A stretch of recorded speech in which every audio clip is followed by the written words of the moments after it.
El lanzamiento de Artemis II se constituye en quizás la noticia científica más importante y que más expectación ha suscitado en todo el mundo en este 2026. El regreso del hombre a la luna tras 54 años, ya que en 1972 fue la última oportunidad en que nuestra especie estuvo visitando nuestro satélite natural. ¿Qué representa el lanzamiento de Artemis II el día de hoy, miércoles 1 de abril? Un suceso, sin lugar a dudas, histórico. Esa es la temática que estaremos abordando en este video. Bienvenidos a Mandrágora. La mandrágora es un ser vivo con cualidades mágicas y propiedades curativas que durante siglos nos ha llevado a un mundo donde la realidad y la ficción coexisten. Misterios, enigmas y curiosidades históricas se mezclan en Mandrágora, un espacio de lo insólito. Presenta Alejandro Bernal.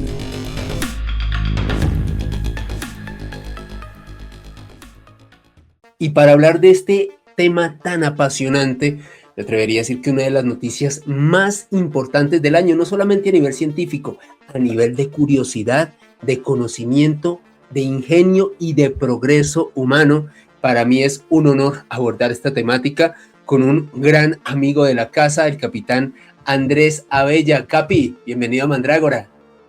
Hola Alejandro, ¿cómo estás? Y bueno, un saludo cordial a todos y yo súper contento como siempre de estar aquí aportando en este espacio de cultura, de misterio y sobre todo en este gran evento que va a ocurrir en el día de hoy, el 1 de abril. Esperemos que todo salga bien, que es prácticamente tomar la posta de un evento que pasó hace 54 años con la misión, la última misión Apolo, y es el regreso a la Luna como punto de entrada a lo que la misma NASA dice, a la Luna y más allá. Sin lugar a dudas, Capi, yo creo que las personas de nuestra generación, no nos saquen cálculos, pero los dos superamos los 84 años, así que la gente que es octogenaria como el Capi y como yo, que somos ya fósiles vivientes, nosotros crecimos. Nosotros tenemos la placa guardadas en un museo de antropología, ya por ahí nos tienen ya el Alejandro Bernalusaurus y Capi Andresusaurus, algo así. Tal cual, Capi, tal cual. Y todo esto para comentarles, sobre todo esto para la gente más joven que consuma este contenido, que siempre que se habla del espacio o se aborda esta temática aquí en Mandrágora, y es algo que hemos hablado mucho con el Capi a nivel de Petit Comité y con muchos de ustedes a través de Mandrágora Live, nosotros fuimos parte de una generación providencial, y digo providencial desde el punto de vista de que tuvimos la oportunidad de crecer mirando maravillados el espacio, de crecer maravillados mirando las estrellas, de desear ser astronauta, de desear poner nuestro granito de arena para ir más allá de los confines de todo lo que vemos, porque gracias a divulgadores científicos como Carl Sagan, y me atrevería a decir una gran cantidad de productos de la cultura popular, películas como Star Trek, Star Wars, el espacio era un punto fundamental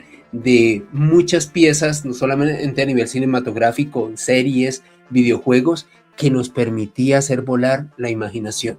Y quiero arrancar de este punto, Capi, para que la gente entienda lo que esto significa para nosotros, porque creo que tanto tú como quien te habla, y seguro muchos de ustedes, hubiéramos dado lo que fuera por haber vivido la llegada del hombre a la luna en 1969. Creo que hubiera sido un hecho muy feliz en nuestras vidas. Lo digo porque sé que hay gente en el público, algunos de ustedes que quizás eran muy niños cuando vivieron eso, pero creo que hubiera sido muy feliz si yo de forma consciente hubiese vivido ese momento y poder experimentar lo que vamos a vivir esta tarde con el lanzamiento de Artemis II es muy especial. Capi, y esto sí ya es una pregunta muy humana, para ti, ¿qué representa este regreso del hombre a la luna?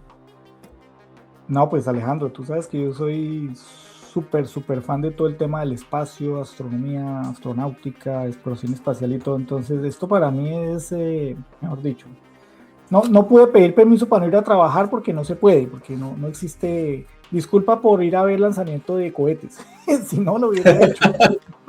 Sí, pero la verdad es que estamos, como tú dices, somos privilegiados de poder ver este relanzamiento, porque digo, vuelvo y te digo, es retomar la posta que una generación atrás dejó, 2 generaciones atrás prácticamente, de exploración espacial más allá de la órbita de la Tierra, ¿no? O sea, con seres humanos, porque es verdad, en este tiempo, desde las misiones Apolo, aquí hemos avanzado muchísimo en exploración espacial, pero todo ha sido con robots, ¿no? Con sondas, con rovers, bueno, en fin, con la Estación Espacial Internacional y todo, y eso ha estado muy bien, y por supuesto que eso hace parte, pues, del desarrollo espacial de la humanidad, pero es que lo que se siente con una tripulación humana, eso es un hito, ¿no? O sea, yo creo que eso, lo que estamos nosotros, lo que vamos a presenciar hoy, y con las misiones subsiguientes, Artemis 3 y las demás,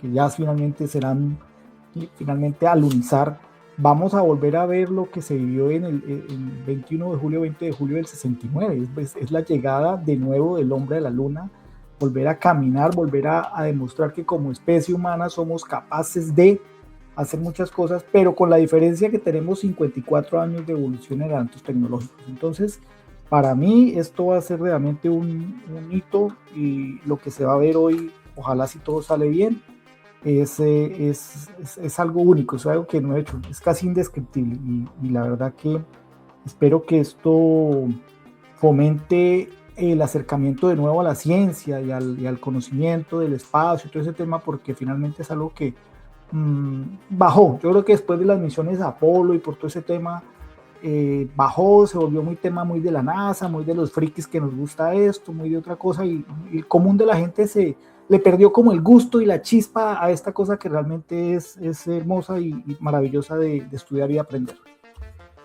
Y que es algo fantástico y nos acerca no solamente con el universo, con lo que será el destino de nuestra especie, porque la humanidad surgió en este planeta, pero su destino no es permanecer acá. Sépanlo bien, y esto no lo decimos los frikis que amamos esto lo pueden buscar con cualquier divulgador científico que sepa bastante sobre el tema. Capi, para arrancar esta disertación, hay unas ayudas que tú nos has suministrado como siempre de manera oportuna y maravillosa. En esta oportunidad haces un eco de unas publicaciones oficiales que hizo la Agencia Espacial Norteamericana, la NASA, una maravilla de infografías. Hablábamos contigo antes de arrancar que son preciosas, sobre todo cómo explican lo gráfico, lo visual, lo fácil de entender.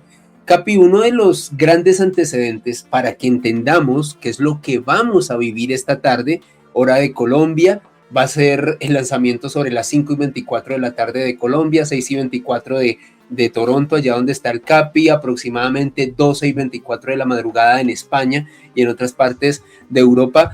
Y ese antecedente es el Artemis 1, Capi, que fue una misión en órbita lunar sin tripulación que se llevó a cabo en el año 2022.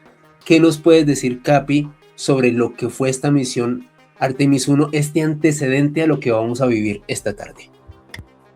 Sí, Alejandro, y mira, y es que es bueno empezar a recordar pues lo que es Artemis, ¿no? O sea, Artemis es un proyecto, y mucha gente podría estarse preguntando, bueno, pero ¿por qué dejamos pasar 54 años y por qué ahora volver a la Luna? ¿Por qué ahora, no? Entonces, hay que recordar que, bueno, estamos en un contexto geopolítico, histórico, completamente diferente a lo que fue en su momento, la década de los 60 y los 70, cuando se hizo el proyecto Apolo, en que claramente estábamos en una situación de conflicto, de guerra fría entre Estados Unidos y la Unión Soviética, la antigua Unión Soviética, en la cual era la carrera por la Luna, es decir, las dos potencias mundiales de la época, enfrentadas ideológicamente, digamos, no militarmente, pero digamos que la carrera espacial era un heredero del conflicto de Guerra Fría, en el cual estábamos el mundo a portas de irnos al carajo, como diría uno, por un posible escenario de conflagración nuclear. Y que eso fue lo que impulsó la carrera nuclear y la carrera espacial también. Entonces era un contexto en el cual uno estaba compitiendo con el otro en igualdad de condiciones. Y eso pues impulsó esta carrera que finalmente pues a los Estados Unidos se ha demostrado que les va muy bien cuando tienen un competidor serio, ¿no? En el momento en que los Estados Unidos vencen a los soviéticos en la carrera por la Luna, cuando finalmente pues ellos son los que logran llegar a la Luna varias veces, no una sola vez, sino varias veces, 6 veces en puntual, en 6 misiones llegaron a la Luna y colocaron 12 astronautas en el largo de estas misiones desde el 69 al 72.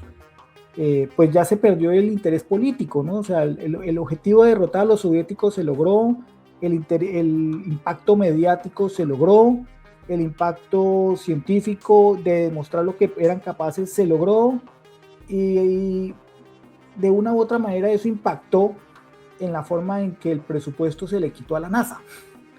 Porque es que hay que recordar que también ese contexto era un interés nacional. Yo siempre he dicho que los países serios, yo cuando digo los países serios son aquellos que tienen intereses nacionales claros y definidos, que hacen que toda la maquinaria del Estado se ponga en pro y en función de conseguir esos objetivos.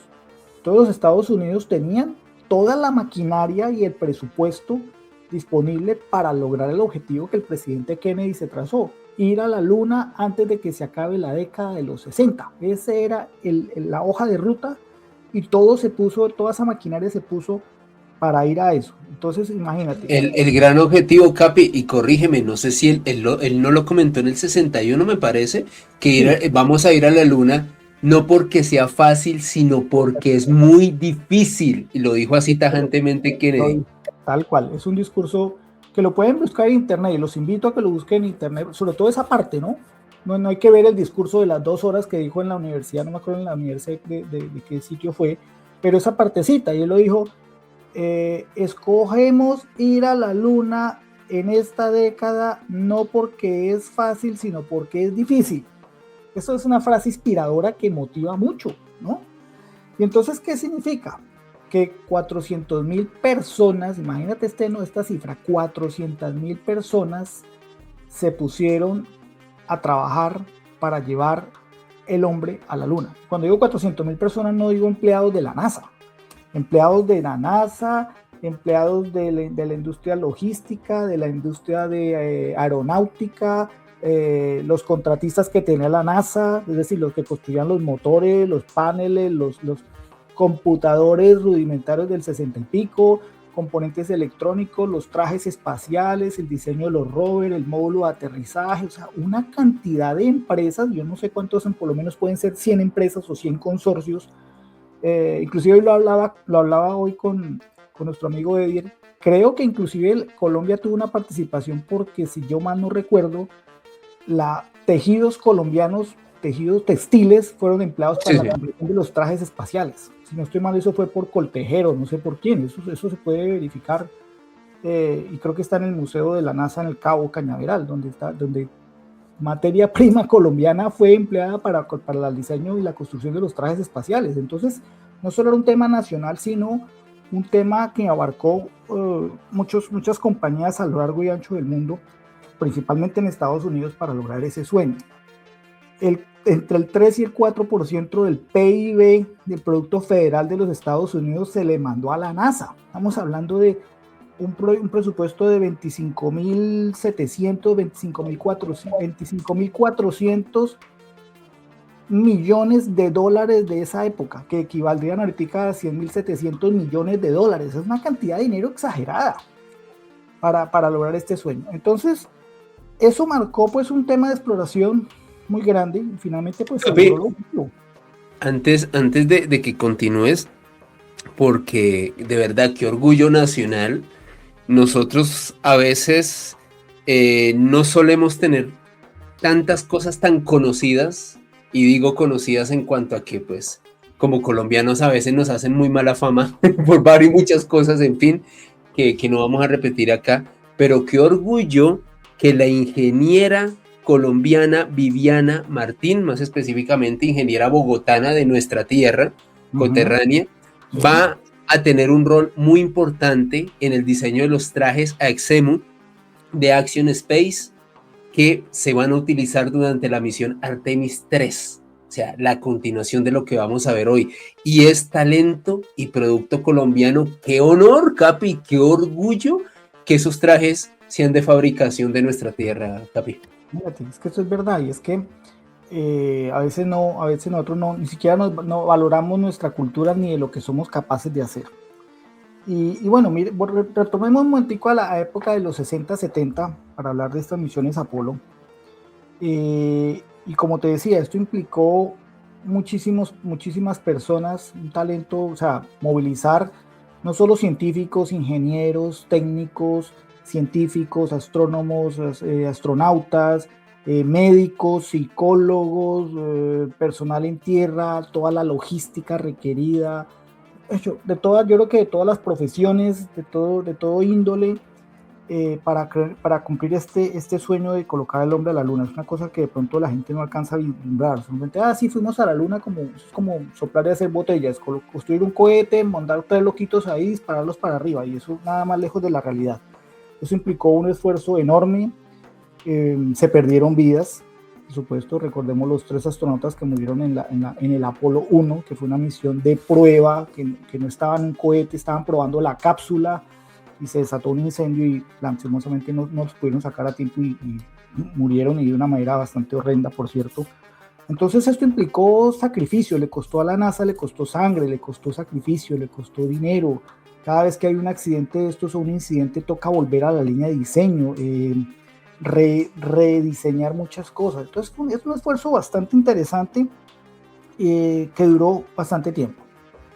Finalmente, como te decía, se logró el objetivo, se cumplió el objetivo político, se logró el objetivo científico, y digamos que los objetivos de la NASA cambiaron. O sea, después de esto bajó el tema mediático, tú sabes que ya pues no era la sensación, ya después de 6 misiones a la Luna como que la gente ya se saturó de tanta misión a la Luna, la gente empezaba a preguntarse otras cosas, estábamos en el contexto de la guerra de Vietnam, el interés nacional estaba en otras cosas, estaba el famoso escándalo Watergate que terminó con la destitución del presidente Nixon. Entonces la gente estaba en un tema antibélico, desconfianza a las instituciones, ya no querían. Entonces la misma NASA, la misma situación del momento hizo que ese enorme presupuesto que tenía la NASA se disminuyera. De hecho, el presupuesto actual de la NASA es el 0.5 del PIB, hoy por hoy, comparado con el casi 4% que tuvo en el 69.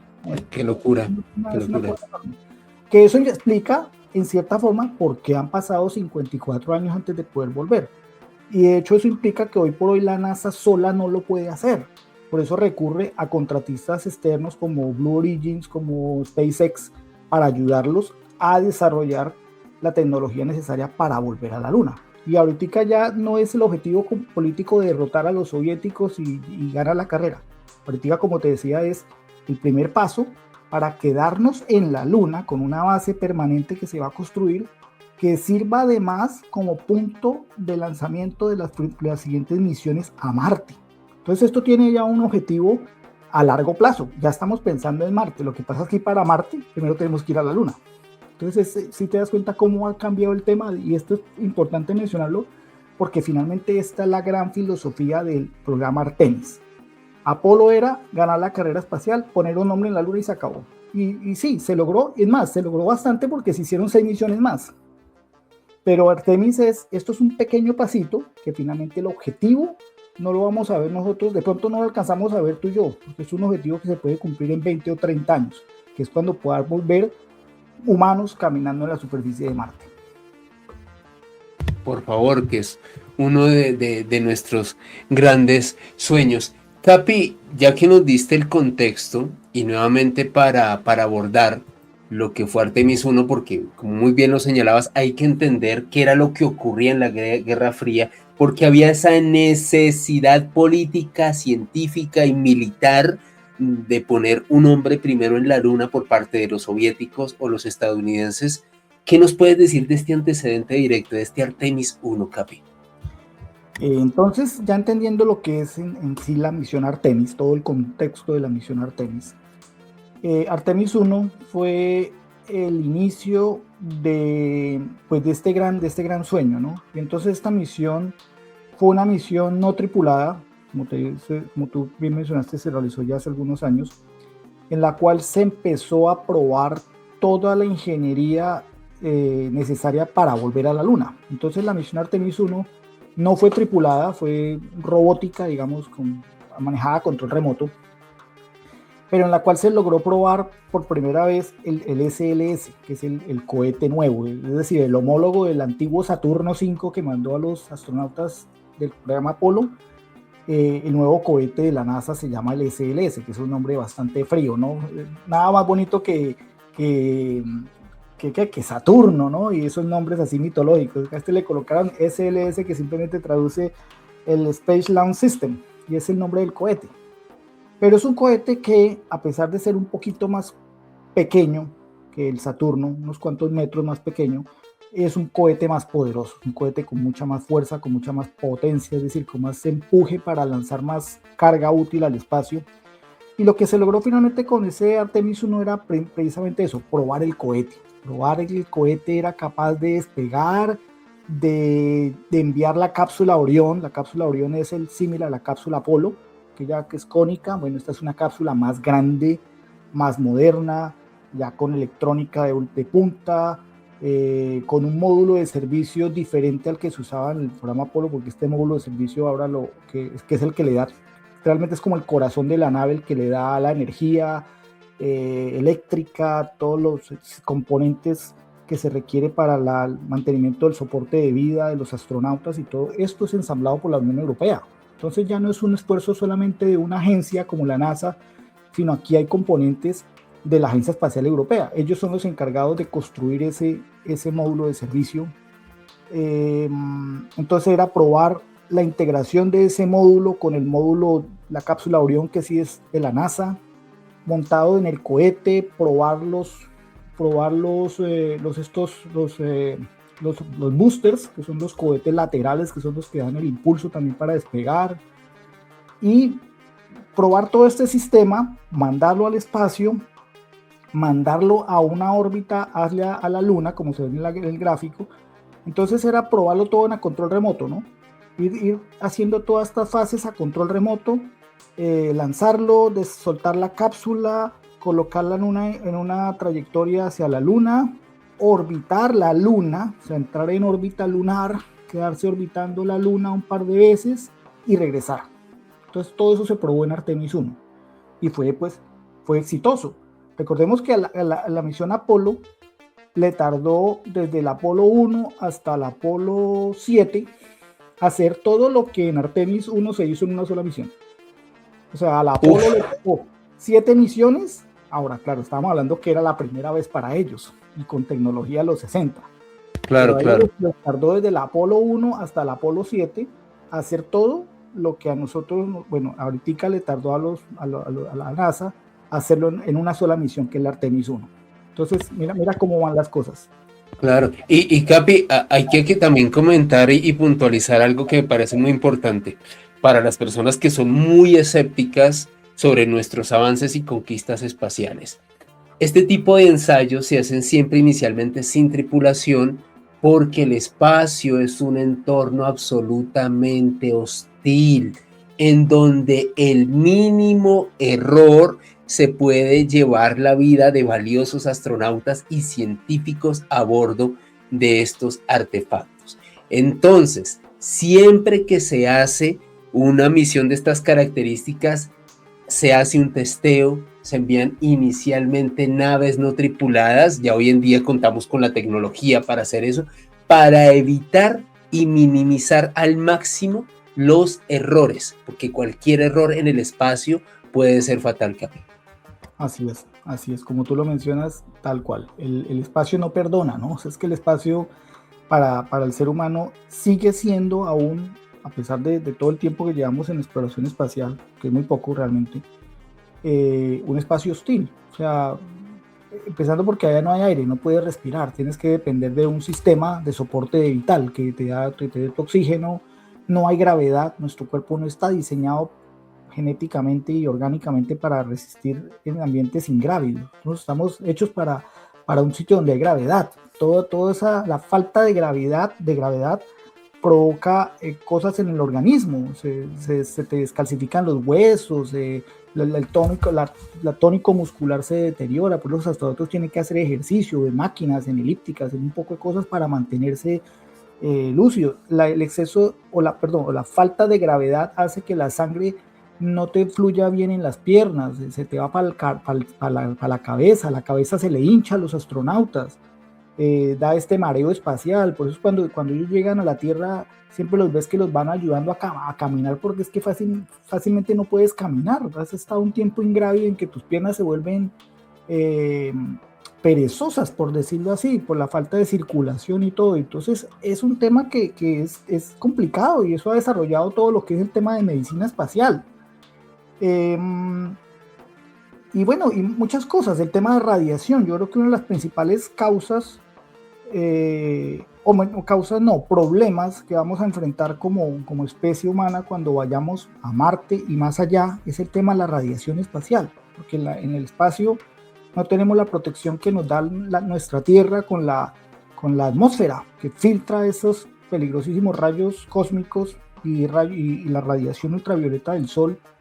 Eso es un problema que nosotros no tenemos acá. Tú te levantas por la mañana pensando si te vas a enfermar por la radiación. Nadie se preocupa por eso. Vivimos en un entorno en que eso pasa completamente desapercibido para nosotros. Pero en el espacio es un problema serio.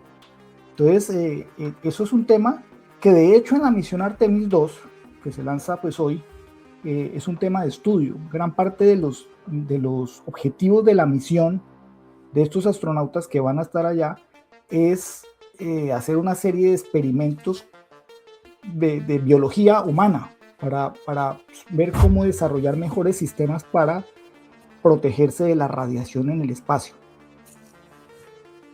Tal cual, Capi. Bueno, tú que también eres experto en otro entorno supremamente hostil como es el mar, hablando de entornos que no perdonan, pero creo que el espacio sin lugar a dudas es otro nivel. O sea, es algo que literalmente puede acabar con la vida de una persona en cuestión de segundos, para que entendamos la importancia de lo que esto implica y las medidas de seguridad que hay que tomar cuando se envían personas al espacio respecto a todo esto.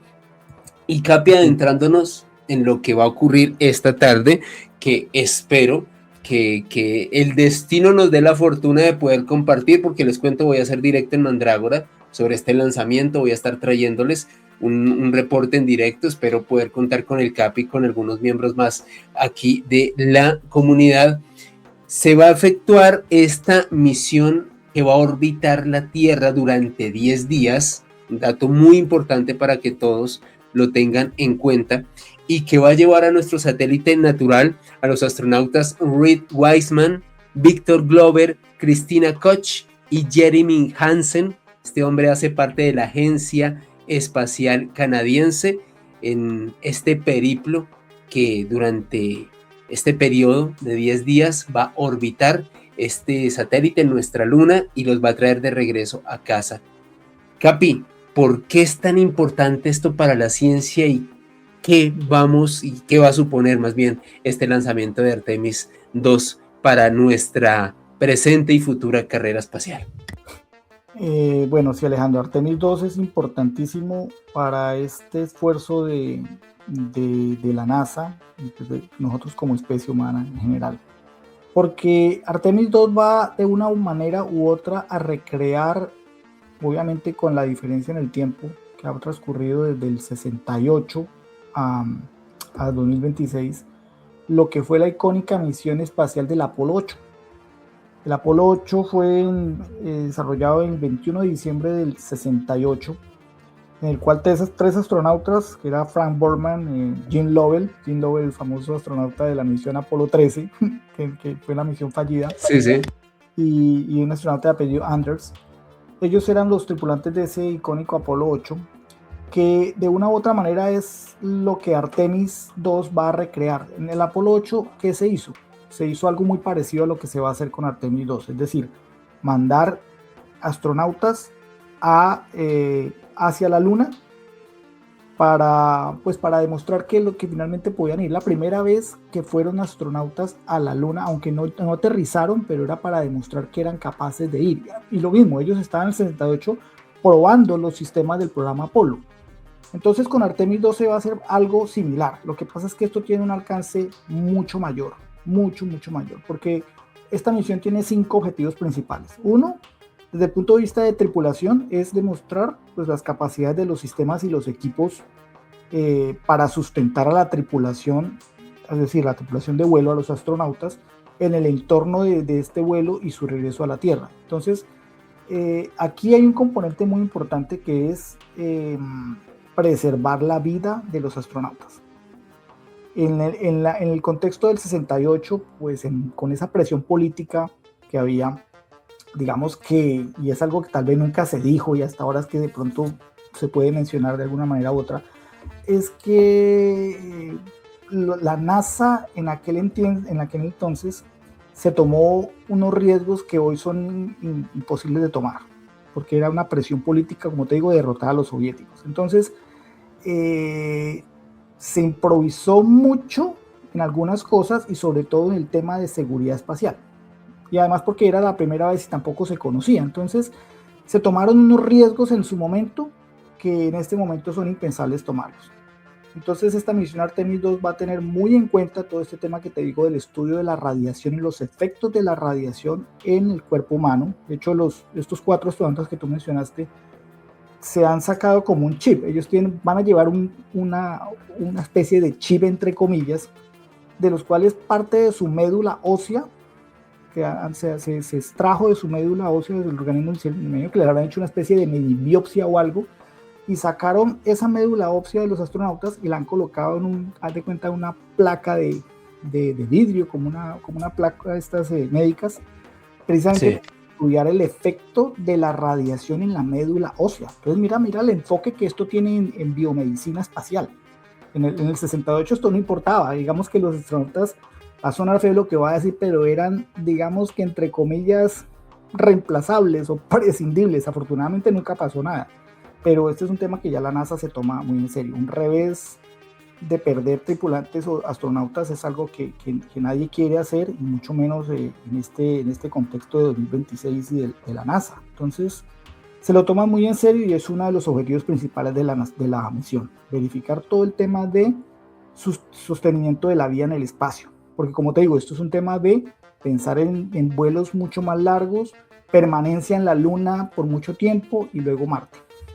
El segundo objetivo de esta misión, pues es desde el punto de vista... Capi, antes de que hables del segundo objetivo, y perdóname por interrumpirte, creo que otro elemento fundamental para entender eso que comentabas de los efectos de la radiación en nuestro organismo, es que tú sabes que ya hay una serie de proyectos muy serios de turismo espacial, en donde de hecho se espera que de aquí a un poco más de una década, si es posible, se comiencen a organizar, en este caso, viajes con turistas espaciales, incluso a nuestro satélite. Entonces va a ser muy importante en ese contexto entender cómo la radiación, ojo, no solamente va a afectar a los astronautas, sino probablemente, si usted o cualquier otra persona que está viendo este contenido tiene la capacidad económica de hacer ese viaje, incluso de visitar directamente nuestro satélite, Capi. Claro, como tú lo mencionas, mira, es que yo creo que la audiencia de nosotros que hoy sean infantes, muchachos jóvenes de menos de 20 años, tal vez en 30, 40 años, cuando tengan nuestra edad, fácilmente pueden ser estas personas que van a visitar la Luna, de turismo, de luna de miel, de yo qué sé, o sea, lo que puede pasar en 40, 50 años ahora ni siquiera nos lo imaginamos. Pero lo que tú dices es muy cierto, y tú sabes que el tema de la radiación, o en general la radiación ionizante y todo ese tema, finalmente lo que causa es cáncer y causa mutaciones genéticas en nuestro ADN y todo ese tema. Entonces, gran parte de este estudio de Artemis 2 es sobre cómo protegernos de esa radiación, cómo desarrollar, por eso te digo, esos chips que se llevan finalmente van a afinar cuando regresen a la Tierra, se va a analizar cómo el entorno espacial ha afectado esa médula, esa médula ósea que tienen en el interior y que hace parte pues, de los astronautas, aparte del estudio que le hagan a ellos de su fisiología, para desarrollar primero pues mejores trajes espaciales que los protejan de la radiación y mejores recubrimientos de la nave como tal, porque ahorita estamos hablando de que ir a la Luna es un trayecto que tarda 4 días de ida y 4 días de regreso, pero un viaje a Marte estamos hablando de un viaje de 8 meses. Y no es lo mismo tú estar sometido a 10 días en el espacio, como va a pasar en Artemis 2, a una misión de 8 meses a Marte y de pronto 8 de regreso. Estamos hablando de 16 meses, más el tiempo que permanezcas en Marte. Entonces, el tiempo de exposición aumenta sustensiblemente y por tanto, si esto no se estudia bien, pues prácticamente los que van a Marte es una misión casi que de pronto ni llegan por los efectos de la radiación, si no se desarrolla la tecnología para protegerlos y blindar el habitáculo de los astronautas. Hablando del segundo objetivo, es el de los sistemas, pues es demostrar que los sistemas como tal y las operaciones sean lo suficientemente eficientes para desarrollar esta campaña lunar tripulada.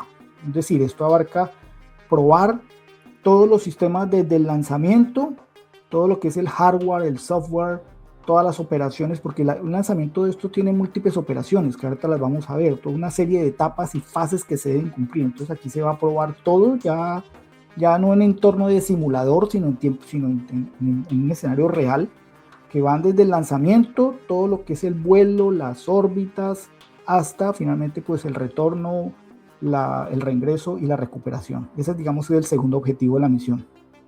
El tercer objetivo es probar todo lo que es, digamos, recuperación de datos, todo lo que es la recuperación de la data, de la información científica. ¿Para qué? Para evaluar futuras misiones. Eso es un tema como te digo, de desarrollar lo que va a venir a ser Artemis 3 y todas las demás. Cuarto y no menos importante objetivo de esta misión es todo lo que son las operaciones de emergencia, algo que en las misiones Apolo de pronto no fue un objetivo prioritario, aquí sí lo es, y es el tema de operaciones de emergencia. Esto implica todo lo que son las capacidades de sistemas redundantes, es decir, estas misiones no tienen un aparato que hace una sola cosa y si falla, falló. Se llevan elementos redundantes, computadores auxiliares, validar operaciones y entrenar nuevos procedimientos, operaciones de aborto. Cuando digo operaciones de aborto son cuando en alguna parte de la misión se decide si se aborta o no, es decir, si se sigue o no. Esto se va a probar en diferentes etapas para modelar o para desarrollar nuevos procedimientos de seguridad con el tema de hacer los vuelos mucho más seguros y de cara a lo que es operaciones de posible rescate, si es necesario. Entonces ya estamos empezando a hablar de un tema que se va a desarrollar a futuro, que es qué pasaría si algo falla y los astronautas quedan, yo no sé, atascados en la órbita de la Tierra. No pueden. Claro, claro. Entonces desarrollar, ¿qué va a pasar? ¿Cuáles son los procedimientos? ¿Qué maniobras se tienen que hacer para llegar? Y si llega a pasar en la Luna, ¿qué se puede hacer? Entonces es todo un tema que implica desarrollar una nueva tecnología que ahorita no se tienen respuestas para eso. Y el último objetivo de la misión, no menos importante, pues es todo el tema de tareas adicionales, lo que llama uno el de todito. Son esa serie de tareas que implica este tipo de misión, o sea, observación, al sobrevolar la Luna, la cara oculta de la Luna, tomar una serie de fotografías, que ya las fotografías esperemos que sean de la calidad de los instrumentos ópticos del siglo XXI y no de las cámaras del 69, para identificar posibles sitios de aterrizaje en la cara oculta, bueno, muchas cosas más, y todo este tema de telemetría, de datos, de temas que de pronto antes no eran tan relevantes, ahorita sí. Esos son como las 5 prioridades de esta misión Artemis 2. Como siempre, maravilloso ese contexto que nos das, Capi, porque nos das un panorama muy general sobre los objetivos que tiene que cumplir esta misión. Aquí estamos viendo como parte de lo que será ese lanzamiento que se efectuará esta tarde de una manera bastante detallada. Capi, ¿qué nos puedes decir sobre esta imagen para que entendamos qué es lo que va a pasar esta tarde y que vamos a transmitir aquí en Mandrágora Misterios. Sí, Alejandro, bueno, de hecho este programa es la previa, ¿no? Esto es como un partido de fútbol, ¿no? Estamos cubriendo la previa, estamos mostrando la alineación, estamos mirando la técnica del director técnico del equipo, cómo van a jugar, este es el objetivo de este programa. Ya cuando hagamos la previa, pues ya nuestra audiencia tendrá un conocimiento previo, digamos, lo suficientemente claro para poder entender lo que, cuando vean en tiempo real el despegue del cohete y todo lo que esto implica. Entonces empecemos por varias etapas, ¿no? Primero, pues, este cohete, el SLS, que se compone pues, de diversos componentes, ¿no? Uno, digamos, lo más grande es el enorme tanque, este color naranja, ese cilindro enorme del cohete del SLS. Pero finalmente dentro de este cohete lo que hay son dos grandes tanques, separados obviamente el uno del otro, por dos componentes que son el combustible de estos cohetes. Y resulta que el combustible de estos cohetes es hidrógeno líquido y oxígeno líquido.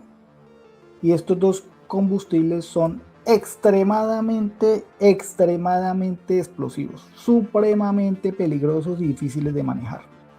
¿Y por qué se utiliza el hidrógeno líquido? Porque el hidrógeno líquido y en general el hidrógeno es el que en términos de eficiencia es el que mejor desempeño da. Es decir, por ejemplo, los cohetes de SpaceX, los Starship que está desarrollando Elon Musk en su empresa, ellos utilizan metano, que el metano es líquido, y el metano a temperatura ambiente es líquido, es como la gasolina, ¿ya? Es un líquido que permite ser un poquito más seguro, pero en términos de eficiencia no es tanto. Es decir, a la hora de lanzar carga al espacio no es tan eficiente como el hidrógeno. El hidrógeno es muy eficiente y por eso se utiliza el hidrógeno. Lo que pasa es que el hidrógeno a temperatura ambiente es un gas, el oxígeno a temperatura ambiente es un gas. Y resulta que para efecto de estos cohetes tienen que manejarse en estado líquido. Y para manejarlos en estado líquido hay que desarrollar toda una tecnología que es una tecnología criogénica, es decir, de temperaturas extremadamente frías, que es a la temperatura a la cual el hidrógeno y el oxígeno se mantienen en estado líquido. El hidrógeno, para mantener en estado líquido, requiere una temperatura de menos 153 grados centígrados. Imagínate lo que es alcanzar esa temperatura, menos 153 Uy, no, impresionante. grados centígrados. Estamos hablando de 20 grados más del cero absoluto. El cero absoluto es menos 173, es decir, no existe en el universo nada más frío del cero absoluto. Y el hidrógeno líquido está apenas a 20 grados de ese límite. Entonces, para desarrollar este tema que se ha desarrollado pues, desde la época de los 60, es supremamente complicado, porque el impacto térmico de inyectar un líquido a tan fría temperatura sobre una estructura de metal le crea cierto estrés mecánico a esa estructura, a este tanque, que finalmente es casi todo el componente del cohete. Entonces eso implica una serie de procedimientos de tanqueo. Es más, de hecho en la misión previa a este lanzamiento, que fue en el mes de febrero, que no sé si recuerdas, en febrero, no recuerdo la fecha, se hizo una prueba en seco del lanzamiento de Artemis II. Esta prueba en seco era, es decir, no se iba a lanzar, sino se iba a probar todo el tema hasta llevar la cuenta regresiva, creo que a T-5 minutos. Y esto implicó cargar el cohete con el combustible. Es decir, el combustible no se carga previamente. Es decir, ahorita a fecha de hoy que estamos grabando este video, que es el amanecer del día 1 de abril, el cohete no está cargado de combustible. Creo que el procedimiento de tanqueo del combustible arranca dentro de 6 o 7 horas, porque además eso demora bastantes horas en llenarlo. Le van a meter, creo que, si la memoria no me falla, son como 2.8 millones de litros de combustible líquido. Entonces, esos 4 astronautas que van a estar sentados en la cápsula Orión van a estar montados sobre 2.8 millones de líquido explosivo. Imagínate lo que es eso. Es impresionante. Una locura, donde la más mínima chispa hace que todo vuele al carajo. O sea, imagínate eso. Eso no es que es una locura. Entonces, bombear este combustible líquido, tanto de hidrógeno como bueno, el oxígeno requiere una temperatura un poquito menor, pero cuando digo un poquito menor es, creo que si no estoy mal, es menos 178 grados bajo cero, el otro es menos 250, entonces estamos hablando de temperaturas extremadamente frías. Requiere desarrollar o hacer todo un procedimiento de bombeo que es lento, porque primero tienes que meterle muy poquito combustible para que el tanque como tal también adquiera la temperatura y sea capaz de enfriarse para luego meterle el resto del tanque. Si no se produce algo que se llama el estrés térmico, y el estrés térmico es que, como tú sabes, entre la temperatura sea más baja, el metal se contrae, y cuando la temperatura es más grande se expande. Entonces, cuando tú le metes esta temperatura tan fría, los tanques se van a contraer. De hecho, el cohete, cuando esté plenamente cargado, va a reducir su longitud, que son creo que 98 metros, se va a reducir en 10 grados, imagínate. El cohete se reduce la temperatura por efecto del frío extremo de los tanques. Claro. Eso es el tamaño más o menos de un celular, es decir, el cohete cuando está cargado es el tamaño de un celular más corto que cuando está en estado normal. Y eso genera un estrés térmico que, si no se controla bien, le genera fisuras o un problema estructural que hace que el cohete se estalle. Entonces, eso es, digamos, lo que va a empezar a ocurrir desde las primeras horas del día de hoy. El tanqueo muy lento, luego a medida que ya está a temperatura se aumenta el bombeo, y el tanqueo del cohete no termina sino hasta escasos minutos antes del lanzamiento.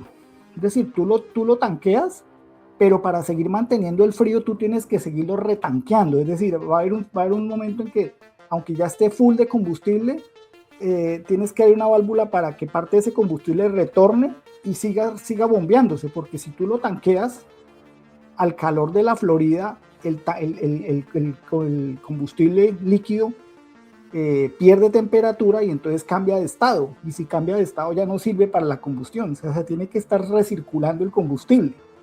Cuando veamos las imágenes en el día de hoy, en la parte antes de la previa, ustedes van a ver que de algunas partes del cohete sale como una especie de vapor. Es ese sistema que tiene el cohete de retanqueo, en el cual también tiene unas válvulas de purga, porque parte de ese combustible sí se evapora, cambia de estado, entonces es el que se filtra, pero eso tiene unos parámetros, más o menos un porcentaje en el que se puede permitir o no. Se tanquea, está sumamente frío, entonces se ve un tema de meteorología, no puede estar extremadamente caliente. Todo eso implica mucho en el lanzamiento de este cohete. Cuando finalmente este cohete se lance, se va a desarrollar una cosa que es impresionante, que es el impacto sónico. Y resulta que el impacto sónico es la onda de choque que se desarrolla producto de la combustión de estos gases que salen de las toberas de los cohetes. Y resulta que, y por eso es que estas plataformas de lanzamiento se colocan bastante lejos del sitio de donde se monta el cohete. El edificio ese cúbico grandote donde se ensambla el cohete y donde está el centro de control de emisión y todo eso, está bastante alejado del sitio de lanzamiento, porque si lo ponen cerca, cuando el cohete haga su ignición, el impacto sónico hace que reviente vidrio, reviente tímpanos, reviente todo, estructuras se caigan y todo. Creo que el cohete está lo suficientemente lejos del resto para que no afecte, y eso está calculado. De hecho, claro, los operadores que van al Cabo Cañaveral a ver el lanzamiento están a 8 kilómetros. Esos que tú ves allá con cámaras y todo están a 8 kilómetros de distancia. Cuando el cohete lo lancen, la gente va a estar viendo el cohete despegar, y 20 o 30 segundos después les va a llegar la explosión de lo lejos que están, imagínate. O sea, tú vas a ver el cohete lanzando y no vas a escuchar el ruido, y 20 o 30 segundos después te va a llegar el boom de la explosión del cohete, del impacto sónico. Entonces son una cantidad de temas técnicos que se ha desarrollado para esto. Aquí estamos hablando de unas fuerzas brutales, estamos hablando de 4 millones de kilogramos de empuje. Imagínate lo que es eso, 4 millones de kilogramos. Estamos hablando de impresionante. Son unas fuerzas bestiales, porque hay que lanzar un cohete que pesa más o menos 3 millones de kilos. 3 millones de kilos, eso es una bestialidad. Este cohete se lanza aproximadamente 2 minutos después del lanzamiento. Lo vamos a ver hoy en vivo. 2 minutos después, los dos cohetes laterales, que son los boosters, se llaman SRB, que significa pues combustibles booster, booster de Solid Rocket Booster, SRB, porque esos dos cohetes no son de combustible líquido como el del tanque principal. Estos sí son sólidos, un combustible que una vez que tú lo prendes no hay manera de apagarlo. Eso es como un volador, ¿no? Tú lo prendes y voló y se acabó. Qué buen símil, tal cual. Un volador, un super volador. En cambio, el combustible líquido del tanque naranja sí lo puedes controlar, porque como es líquido, mediante unas válvulas tú puedes reducir la mezcla o qué tanto propulsión estás lanzando, no. Y esto es importante por algunas cosas que vamos a ver después. Cuando se disparan estos cohetes, los dos booster y los cuatro motores principales del SLS, que de hecho son herencia del transbordador espacial. El transbordador espacial, si ustedes recuerdan, tenía, hablando del aparato del Space Shuttle, él tenía tres motores grandes y los dos boosters. Aquí se utilizan unos boosters similares y esos tres motores que tenía el transbordador espacial, que son el RS-25, son los mismos motores que va a utilizar solo que este utiliza 4. Ok. Entonces se disparan unos segundos antes del T-0, creo que son 6 segundos antes del T-0, se va a encender los motores RS-25, los RS-25, que son los del tanque naranja. Son los que primero arrancan, porque ellos requieren como un calentamiento unos segunditos antes. Cuando llegamos al T-0 es cuando se disparan los boosters, que son los dos laterales. Y ahí es cuando se sueltan todas las amarras, todos los cables, el andamiaje que tiene unido el cohete a la estructura y el cohete despega. El 75% del empuje del cohete lo tienen los boosters. Solo el 25% se lo da en ese momento el tanque naranja, el SLS. 2 minutos después del lanzamiento, aproximadamente, esos dos tanques laterales ya han agotado su combustible sólido y se separan y sigue volando la nave con el SLS impulsando. Aproximadamente a unos 8 minutos, o sea, ya en la órbita, llegando a la órbita de la Tierra, el tanque, el SLS, pues ya casi que ha agotado su combustible y entonces se suelta. Es lo que se llama el MECO, que es el Main Engine Cutoff, el corte de combustible del motor principal. Es decir, se apagan esos 4 RS-25 y la nave continúa simplemente con la inercia que lleva. Como ya está en una parte alta de la atmósfera, casi llegando a la órbita, pues ya se requiere menos impulso. Entre más cerca tú estés de la superficie de la Tierra, más fuerza necesitas porque hay más capa de atmósfera. Cuando tú estás en la parte alta, como la atmósfera es tan fina, requieres menos impulso. Por eso es que te decía que este cohete de combustible líquido, tú puedes regular el combustible. Es decir, a medida que tú estás más alto, tú le empiezas a bajar potencia, porque ya no necesitas tanto impulso, porque es más fácil salir a la órbita. Después entonces llegamos a una parte que es como tal la órbita, es decir, ya se separa, lo ves en la imagen, estamos separando ya se separa el tanque naranja de la parte del tope de la nave, que es donde está la cápsula Orión, y ese tanque cae al océano, se desecha, igual que los boosters caen al océano y se desechan, y continúa la nave. La etapa principal es una parte que se llama el ICPS, que es como eso significa en inglés el Interim Cryogenic Propulsion Stage, es decir, la etapa de propulsión criogénica temporal, por decirlo así, como más o menos la traducción. Y esa etapa es como la segunda etapa del cohete. En los cohetes del programa Apolo, los Saturno, era un cohete de 3 etapas, es decir, primero despegaba, cuando la etapa inicial se quemaba, se soltaba y seguía la segunda etapa, y esa segunda etapa lo llevaba a una órbita o a una altura mayor, y finalmente se agotaba ese y se soltaba, y quedaba la tercera etapa, que era la que impulsaba finalmente la nave hacia la Luna. En este cohete apenas tiene 2 etapas, que es la del SLS y la que te acabo de mencionar, la etapa de propulsión criogénica.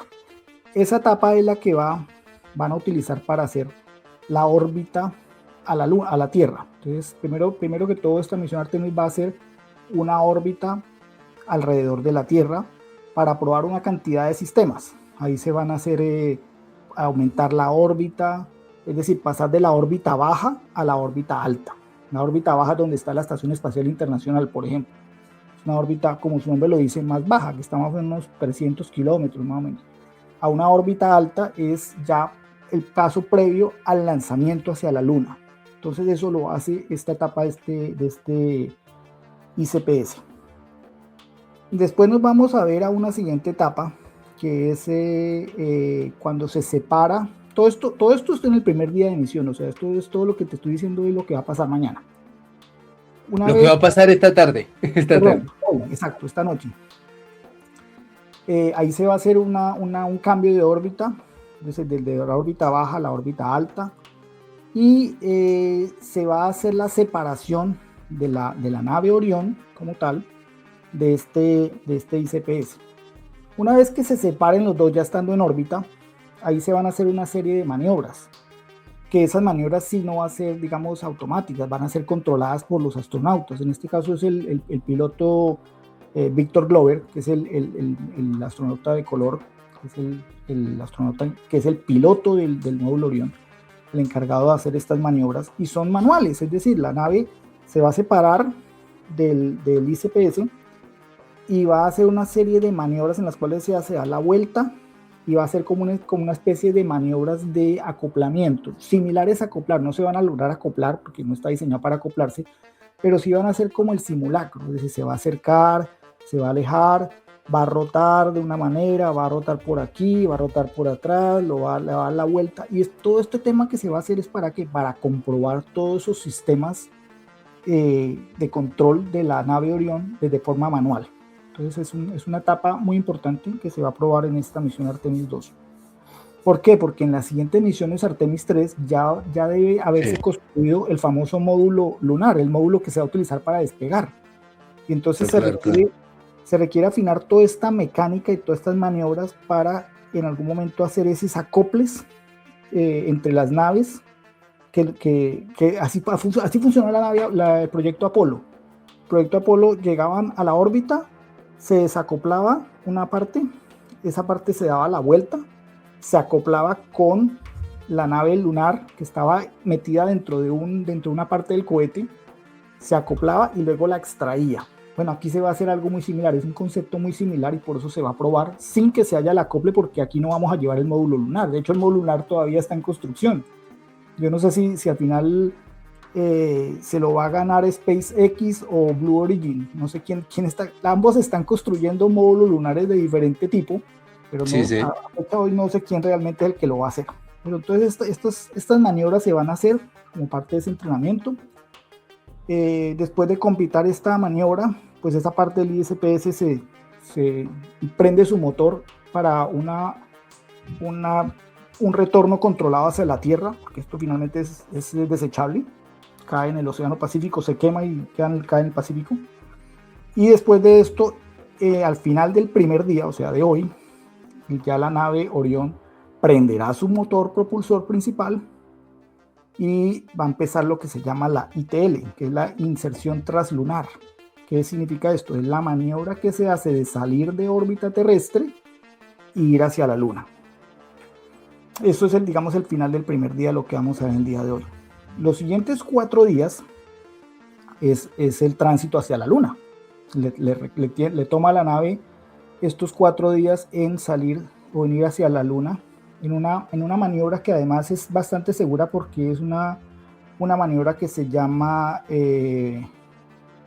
o maniobra de vuelo libre o de retorno libre. Es decir, se utiliza la gravedad de la Luna para una vez que la nave está cerca a la Luna, la gravedad de la Luna curva la trayectoria de la nave y la lanza de retorno a la Tierra en caso de que falle todo.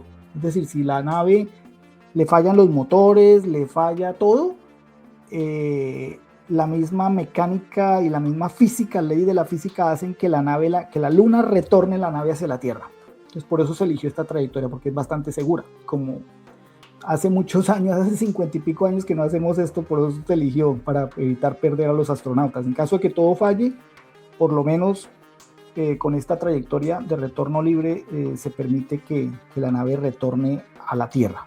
Entonces Qué es maravilla.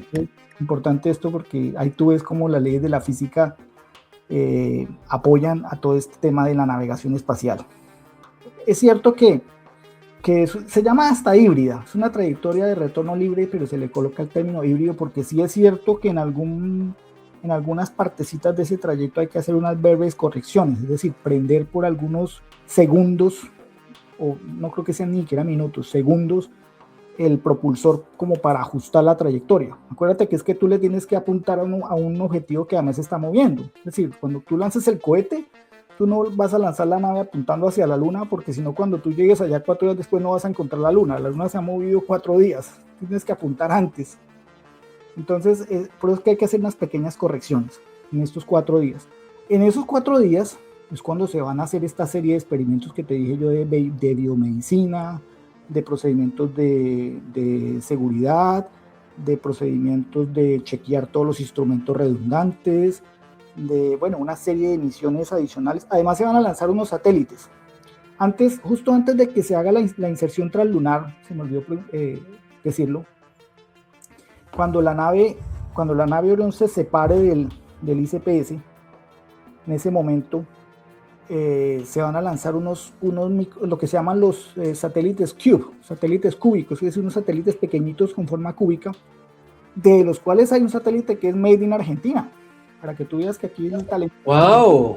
Latinoamericano. Latinoamericano, 100% hecho en Argentina, made in Argentina.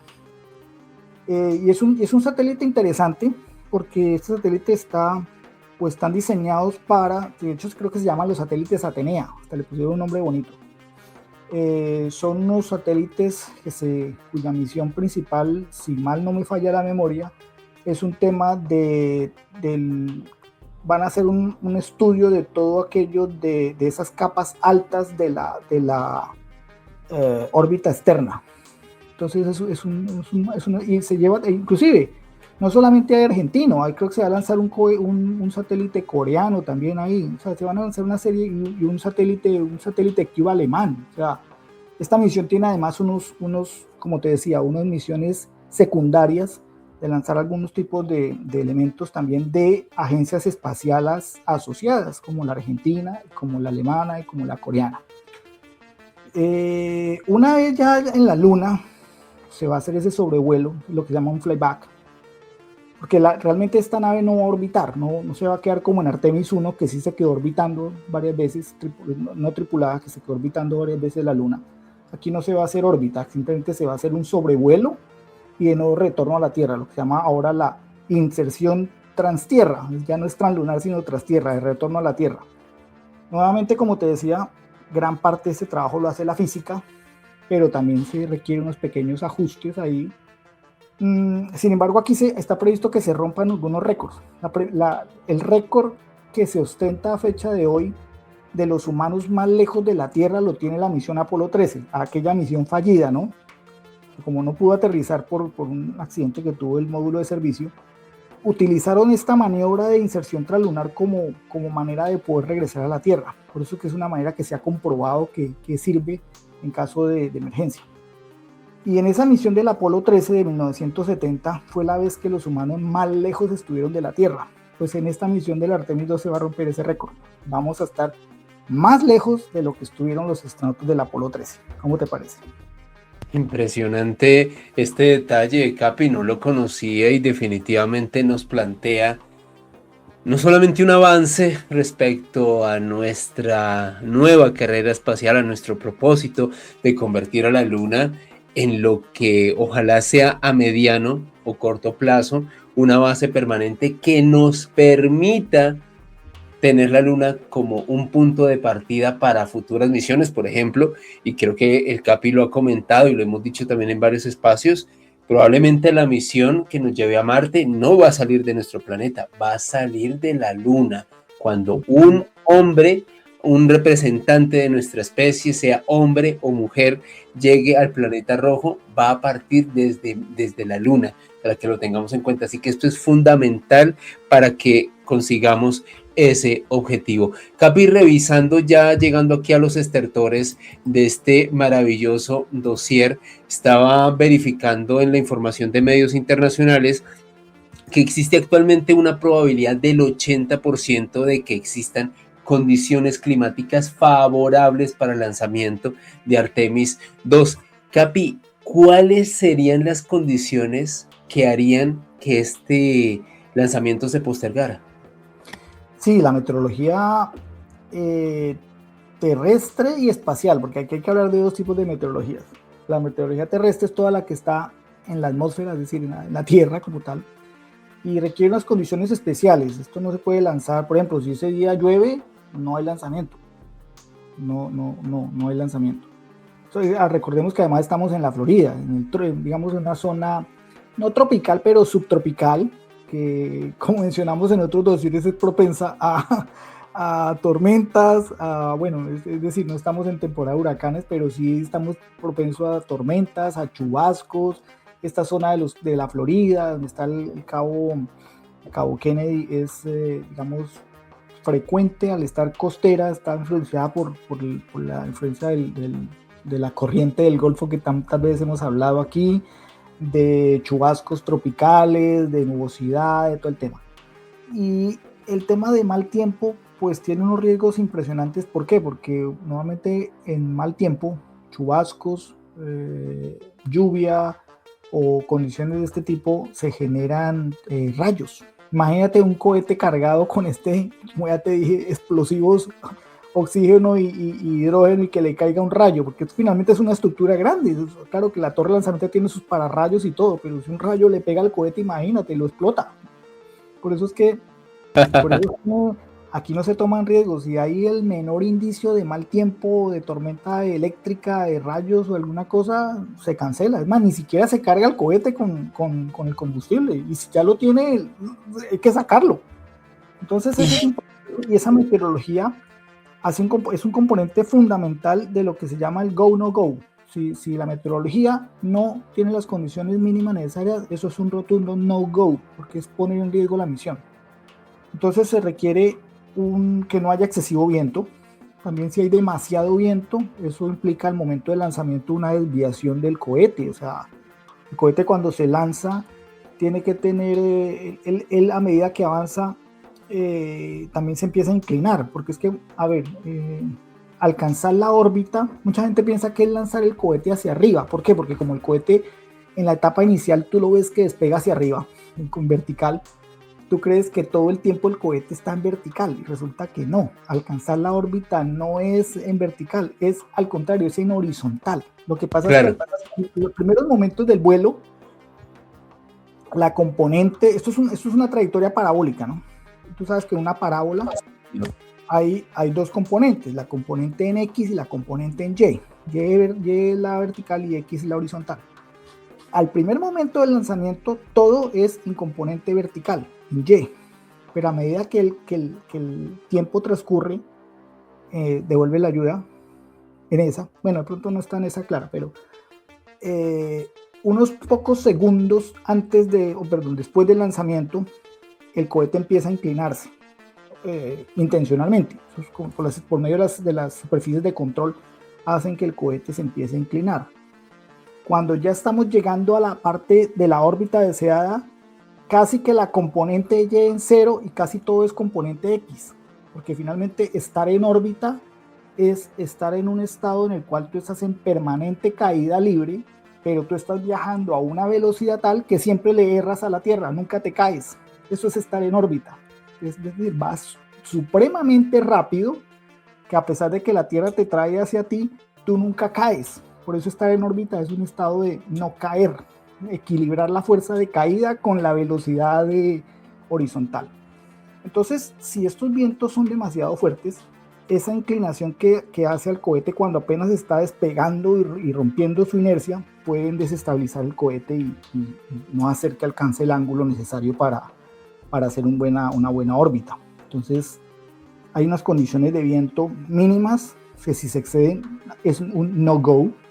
Si hay lluvia, es un no-go. Si hay tormenta o amenaza de tormenta de rayos, es un no-go. Y el otro componente es el tema de meteorología espacial. La gente me va a decir, ¿cómo así que meteorología espacial?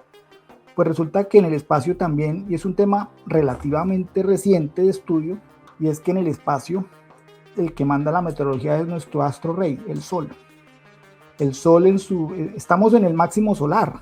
El Sol tiene un ciclo de 11, cada 11 años pasa de un mínimo solar a un máximo solar. ¿Y eso qué significa? Que en el mínimo solar es cuando el Sol casi no tiene manchas solares, es muy pasivo, muy tranquilo, no tiene tormentas solares, no hay eyecciones de masa coronal, no hay llamaradas, es muy tranquilo. Pero cuando está en el máximo solar, y ahorita estamos en máximo solar, que eso empezó más o menos hace un año larguito, y se espera que termine más o menos a mediados de este año.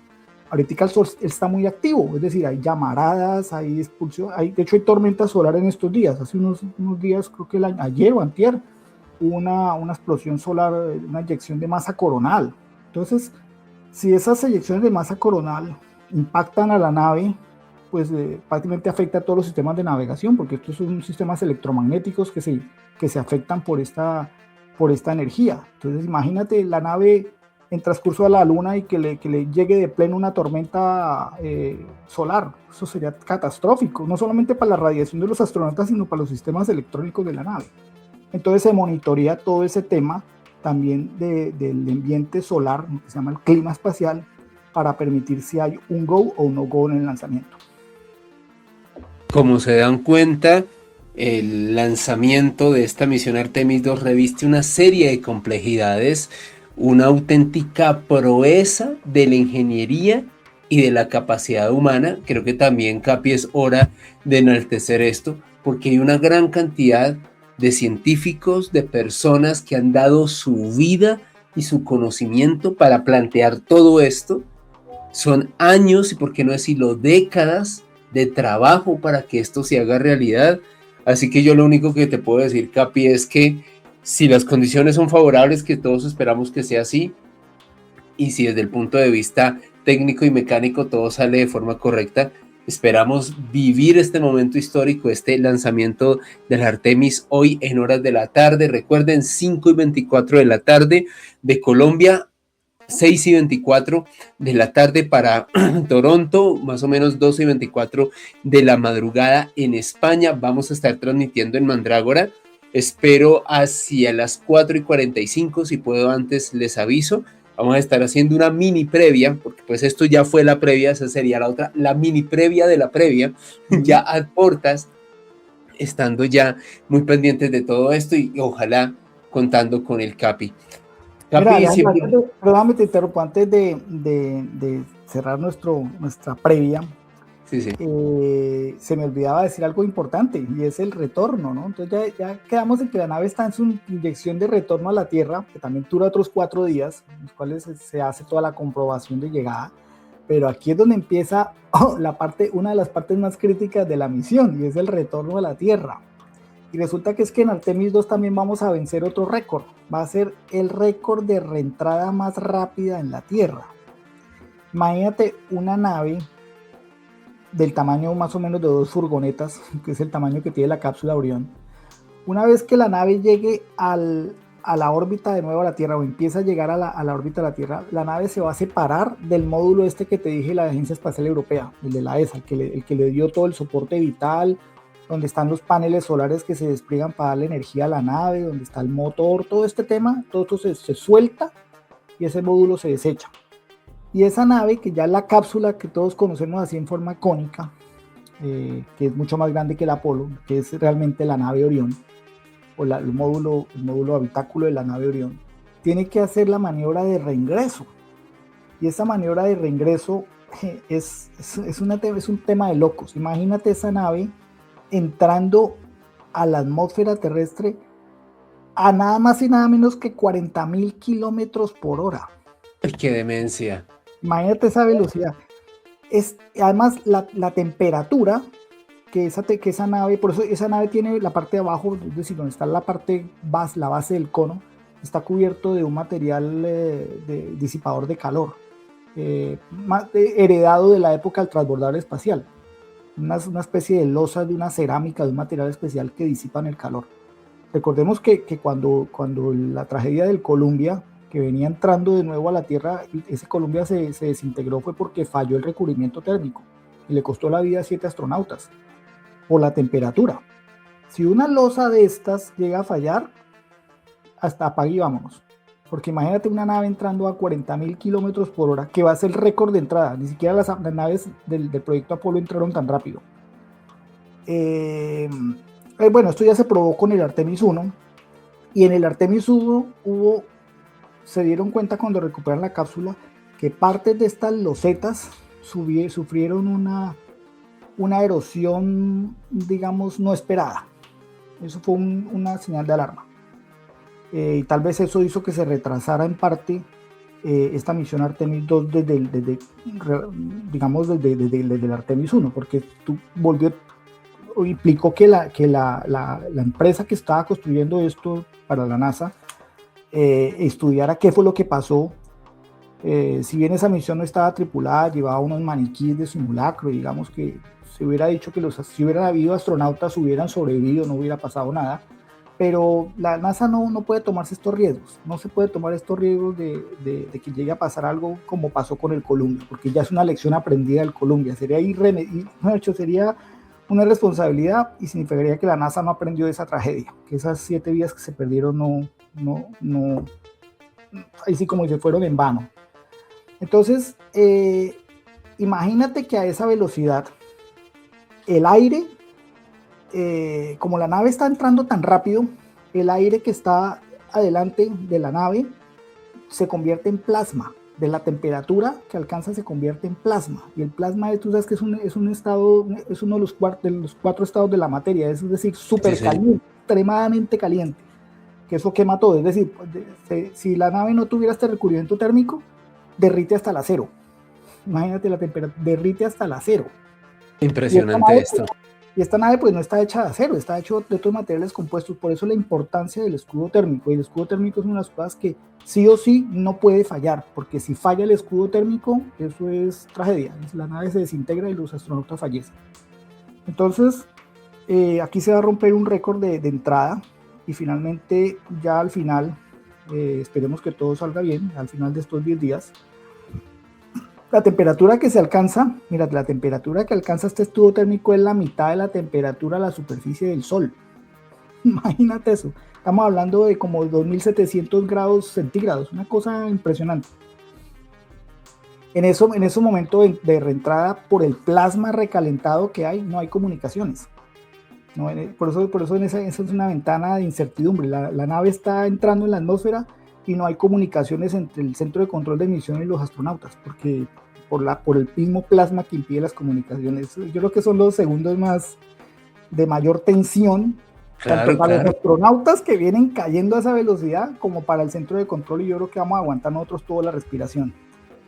Y finalmente, pues al final, cuando ya se frena por producto del rozamiento con la atmósfera, también la nave va frenando hasta que alcanza una altura en la cual se despliegan los paracaídas. Imagínate que esta nave tiene, si yo no estoy mal y me falla la memoria, creo que tiene 11 paracaídas. Lo que pasa es que son paracaídas que se despliegan en diferentes etapas. Primero se despliegan 2, que hacen que el cono superior se suelte, y sirven como para sacar los otros 3 paracaídas que reducen la velocidad de caída. Luego esos 3 paracaídas se sueltan, y se sueltan otros 2 más que sirven para sacar los otros 3 principales, que son los que finalmente hacen que la nave pase de esos 40.000 kilómetros por hora hasta una velocidad de 30 kilómetros por hora, que es cuando impacta contra la superficie del agua. Imagínate, esa es la parte más crítica de la misión. Y esto ocurrirá el día 10 de abril, en donde estaremos muy pendientes del regreso, ojalá con muy buenas noticias por parte de la tripulación de este Artemis 2, un día para la historia. No solamente lo que vamos a vivir hoy, también el día 10 de abril vamos a estar monitoreando si hay alguna novedad, algo especial. Vamos a estar aquí actualizando en Mandrágora. Si quieren también que les traigamos algo especial con el Capi, nos avisan. Vamos a estar súper pendientes de leerlos, de estar con toda la comunidad, porque amamos interactuar con ustedes. Capi, siempre es un privilegio compartir contigo, que nos brindes tu tiempo, tu sapiencia, la manera de explicar tan didáctica que tienes este tipo, no solamente de proyectos científicos, de historias, de aventuras, un viaje por la historia, por la ciencia, por el conocimiento y por la curiosidad que siempre compartimos contigo en este espacio, que es una humilde tribuna que también pues creo que es casi tan tuya como mía, porque últimamente me pareces mucho en este espacio. Muchas gracias, Capi, es un privilegio de verdad. Por favor, recuérdale a la gente cómo te pueden seguir, cómo te pueden buscar en caso de que te quieran escribir, cómo pueden encontrar tu canal de Twitch. Claro que sí, en Twitch estoy como Capitán-Olman, que ahorita lo tengo un poquito, hace rato que no prendo, pero tengo que retomar ahora que tenemos nuevo vicio. Hay que retomar ahí. Por favor, Crimson Desert. Estamos el capitán y yo que no damos. Aunque y donde salga el cooperativo. No, sí, bueno, pues sale el cooperativo, así que, mejor dicho, ahí sí que, como dicen, que no me esperen en la casa. Pero ¿sabes qué me está dando ganas de jugar en estos días de la misión? Retomar mi viejo Kerbal Space Program. Uy. Ese es un simulador muy, muy bonito y muy didáctico del tema de que de pronto streameo eso, que eso es bastante de lanzar cohetes, y hay otro que se llama el Buzz Aldrin Space Manager Program, que también es muy bueno porque recrea la historia de la grande misión de la NASA en la Guerra Fría.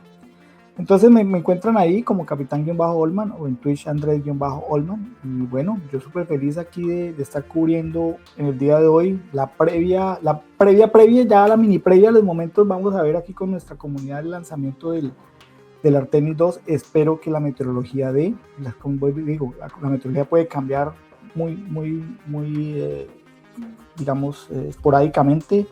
Como tú mencionas, hay un 80% de probabilidad de que todo salga bien, según el reporte meteorológico. Hoy estuvo espectacular el día hoy en el Cabo, cielo azulito, despejado, temperatura óptima, poco viento. Hoy fue un día especial para lanzar, pero mañana, como te digo, es el día. Esperemos que sigan las condiciones así. Desde primeras horas de la mañana de hoy se empieza este tema del abastecimiento del combustible que te digo, porque esto es un tema que arranca más o menos, si a mí no me falla la memoria, desde las 7, 8 de la mañana hora del este, es decir, la hora de Toronto, 7, 8 de la mañana aquí, que son las 7 de la mañana ya en Colombia. Se empieza este tema del tanqueo de la nave, que requiere varias horas de este hidrógeno líquido, de este oxígeno líquido, que empieza aproximadamente unas 10 horas antes del lanzamiento, el llenado de todo esto que requiere muchas horas. Y bueno, esperemos que no haya ningún contratiempo, porque el tiempo que tenemos de lanzar es de 20 minutos. Es decir, si a las 6:24, que es donde está previsto el lanzamiento, a las 6:44 no se ha lanzado la nave, toca suspender hasta el día siguiente. Claro. Y creo que tenemos una ventana de lanzamiento hasta el 6 de abril, es decir, se va a correr. Si no se logra avanzar hoy, se programará para mañana, pero con un retraso. Ya cada día se va retrasando 40 minutos por temas de la misma misión. Si se llega al 6 de abril y no se ha logrado lanzar la nave, ya nos toca esperarnos hasta finales de abril. Entonces esperemos que mañana, o de hecho que hoy, se pueda lanzar sin contratiempos y que no nos toque postergar.